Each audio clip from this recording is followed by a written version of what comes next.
çiçekler. Ne ot değil ne de çiçek değil ki. Vətən üçün öz canından keçenler, her an yaşayacak şehitler. Uçardım kanadım olsaydı eğer, ben kadın olsam da əsgərəm əsgər.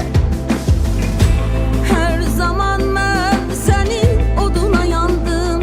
Sen ilk ünvanım, sen ilk andım. Göyde yanan ulduzlar şehitlerdi şehitler.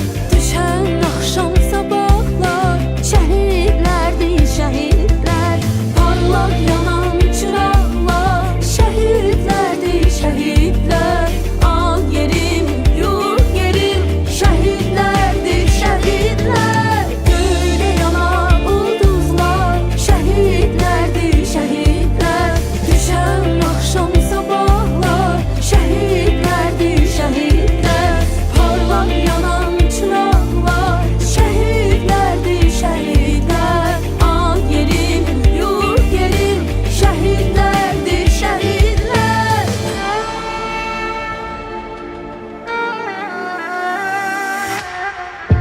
Herkeste hüner yok, dövüşe gitsin. Savaşa gittiler, igidler erler.